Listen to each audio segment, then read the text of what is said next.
Voilà, on enregistre. Des emails qui arrivent. On vous dit que vous avez téléchargé, on vous dit que vous avez joué tel jeu. On vous dit que vous avez gagné la loto. Quelqu'un vous envoie un email pour vous dire vraiment, je pense que vous êtes la personne qui pourrait être héritière de mon patrimoine. Est-ce qu'on peut entrer en contact, etc., etc. Ou bien vous recevez un email de quelqu'un qui se fait passer pour une entreprise sérieuse, ok, qui vous demande certaines choses, qui vous met dans l'urgence. Généralement, ces emails vous mettent dans l'urgence pour que vous n'ayez pas le temps de réfléchir à la véracité de l'information ou pas. Et dans ces emails, généralement, il y a des pièces jointes qui sont ajoutées, n'est-ce pas, qui vont donc contenir ces codes malicieux, ok. Et ensuite, lorsque vous téléchargez donc ces pièces jointes, dès que vous double-cliquez pour les ouvrir, ces codes malicieux vont donc lancer dans les codes malicieux de l'attaquant. Et dans les emails, généralement, il y a également des liens. Il y a des liens, effectivement, que l'attaquant met à l'intérieur, qui sont des faux liens, mais ce sont des liens qui sont là pour imiter des liens qui sont normaux. Donc, vous verrez dans les modules pratiques, effectivement, comment est-ce qu'on imite un site web. Donc, les attaquants vont donc imiter les sites web et vous aurez l'impression que c'est un site web qui est normal. Par exemple, Facebook, il y a des technologies qui vous permettent d'imiter Facebook. En 2 clics, vous imitez, n'est-ce pas, le site web Facebook, de telle sorte que la victime pense qu'il se trouve sur Facebook alors qu'il se trouve comme ça chez l'attaquant. Donc, lorsqu'il va entrer son login et son mot de passe, alors ces informations seront redirigées vers plutôt l'attaquant, plutôt Facebook qui est normal. Ça, c'est dans le hameçonnage. Donc, maintenant, le hameçonnage a donc plusieurs sous-catégories. Je vais commencer par le spear phishing. Dans ce cas-ci, l'attaquant connaît les individus auxquels il va envoyer les faux emails. Il les connaît nommément. Il peut donc cibler des employés dans une entreprise pour envoyer donc ces faux emails. Parce qu'il sait que ces employés sont vulnérables. Ou bien il sait que ces employés vont donc cliquer, vont ouvrir l'email et télécharger ces codes malicieux. On a également ce qu'on appelle le phishing, voice phishing. Ça veut dire que ça, c'est le phishing par voie sur IP ou bien par téléphone.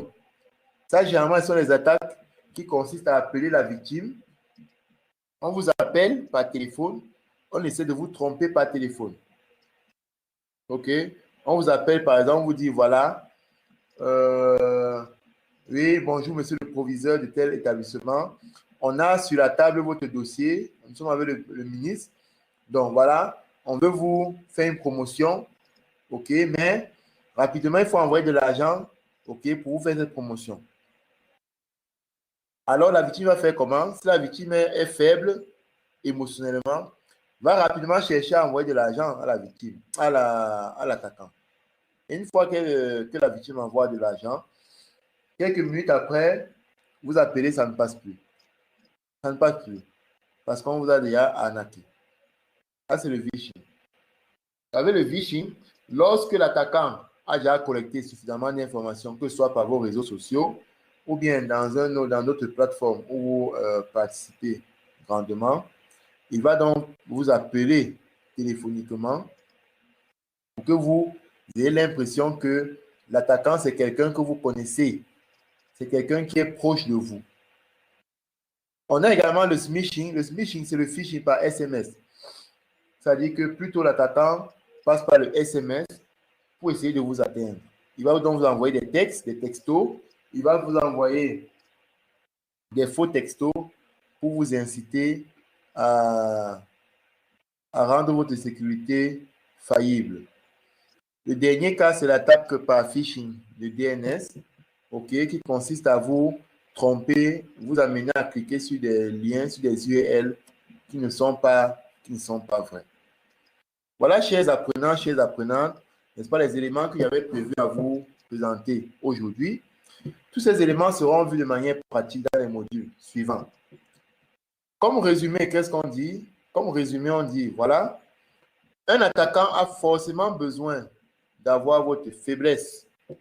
On verra dans les modules pratiques comment identifier quelles sont vos faiblesses. Lorsqu'il a vos faiblesses, Il va donc voir donc, comment est-ce qu'il peut faire pour vous infiltrer. OK? Et là, on a vu la technique par ingénierie sociale. Dans les modules également pratiques, on verra dans les techniques, les astuces que l'attaquant utilise pour pouvoir infiltrer et pour pouvoir mener l'attaque. On a donc vu qu'il y a deux types d'attaques, active et passive. L'attaque passive, ça veut dire que l'attaquant reste derrière votre réseau, il vous observe. Cette attaque est difficilement détectable. Et on a également les attaques actives dans lesquelles l'attaquant va faire des modifications et l'administrateur saura effectivement qu'il y a une présence non désirable. Donc, voilà un peu ce que j'avais prévu pour vous présenter. Est-ce qu'il y a donc des questions? S'il y a des questions, est-ce qu'il y a des apports? Est-ce qu'il y a un échange d'expérience? Des gens qui ont vécu des arnaques, des gens qui ont été arnaqués, des gens qui connaissent des proches qui ont été attaqués par ingénierie sociale. C'est le lieu ou le moment, effectivement, de pouvoir partager cela avec nous. Donc, je vous laisse la parole. Celui qui veut prendre la parole peut cliquer tout simplement sur la main qui est en dessous de son écran et on va lui donner la parole. Je vous laisse donc quelques minutes pour intervenir dans ce sens-là. C'est clair, il n'y a pas de questions, il n'y a pas des questions ou bien il n'y a pas d'expérience.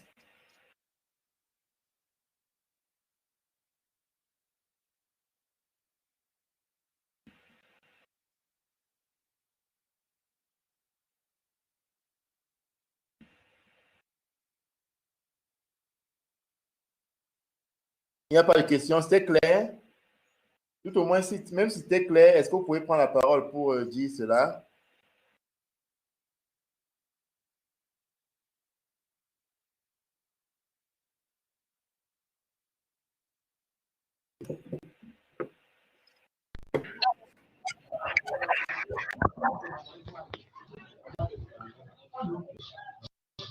Oui, allez-y, monsieur Amadou, allez-y. Oui, bonsoir, bonsoir à tous.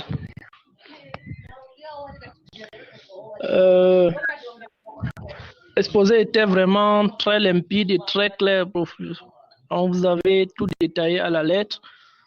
Peut-être on va peut-être en profiter dans les modules pratiques pour voir si on a bien compris la théorie que vous avez enseignée. On espère qu'on se reverra dans les modules vraiment pratiques pour pouvoir détecter tous les types d'arnaques que nous avons, que vous avez cités, les phishing, les smishing, le hameçonnage, tout. Donc, c'est tout ce que j'avais à dire. Merci. Merci, monsieur Amadou. Est-ce que quelqu'un d'autre prend la parole?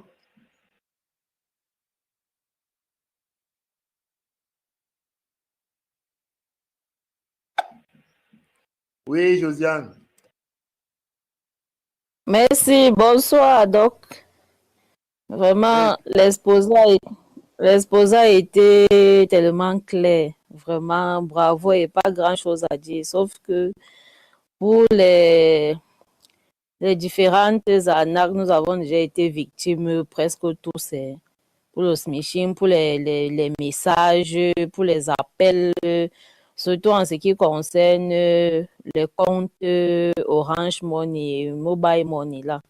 Nous avons été tellement victimes des gens qui vous appellent et qui vous disent que non, vous avez reçu, en fait, j'ai envoyé telle somme d'argent et vraiment, j'aimerais que vous me renvoyez cette somme parce que. Donc, beaucoup de choses comme ça, vraiment. Merci, merci, merci pour la connaissance et nous espérons que dans les modules pratiques, nous serons encore plus édifiés. Ok, merci. Est-ce que quelqu'un d'autre veut prendre la parole? Que les mots de passe suffisent et comment s'en protéger si vous avez peut-être des points d'accès autour de vous. Merci. Merci beaucoup, monsieur Amadou, pour ces éclaircissements. Et Je dirais vraiment, bon, pour ne pas me vanter, que vous avez des formateurs qui sont pétris d'expérience, qui vont humblement, je dis bien humblement, modestement, essayer de vous donner donc tout ce qu'ils ont dans leur ventre, quoi. Donc, dès la semaine prochaine, on va donc passer à la phase suivante, qui est la phase, on va commencer donc par les modules pratiques. Mais lundi, on va donc procéder à la séance on va corriger tous les exercices d'apprentissage de ce module-ci. Et puis, il y aura une évaluation, n'est-ce pas, qui va suivre dans la correction des exercices d'apprentissage. Donc, l'évaluation sera une évaluation QCM que vous allez donc passer par le biais de la plateforme. Donc, vous vous connectez dans votre compte et puis vous allez donc cliquer tout simplement le lien sur la plateforme. On va vous envoyer les éléments pour vous indiquer comment vous allez faire tout simplement. Donc, il n'y a pas de problème. Vous cliquez seulement et puis vous allez passer l'examen QCM. Une fois que vous allez terminer de remplir les QCM, chacun de vous aura également sa note automatiquement dans son compte Moodle. Donc, essayez donc de vous préparer. On va donc commencer par corriger les exercices ensemble. Tous les exercices d'apprentissage qui se trouvent dans chaque fichier des leçons. Et ensuite, donc, il y aura donc une évaluation QCM. Je rappelle que l'évaluation, pour passer au module suivant, il faut valider l'évaluation avec au moins 70%, disons. Okay. Tant que vous n'avez pas 70%, vous allez encore reprendre l'évaluation jusqu'à ce que vous ayez donc au moins 70%. C'est pourquoi on s'assure que vous avez des concepts de base pour avancer. OK? Donc, lundi, je ne sais pas quelle est l'heure qui vous arrange pour cela. Quelle est l'heure qui vous arrange pour cela? On peut toujours garder, je ne sais pas moi, peut-être 15h, 16h ou bien 16h, 17h, ça dépend de vous. Ou bien un peu plus tard, ça dépend de vous. Mais l'heure qui m'arrange, c'est peut-être 15h, 16h toujours. 15h, on va aller de 15h à 16h30 parce qu'il y aura 30 minutes d'évaluation. Monsieur, Oui. vous avez parlé que lundi, on va commencer avec les cours pratiques.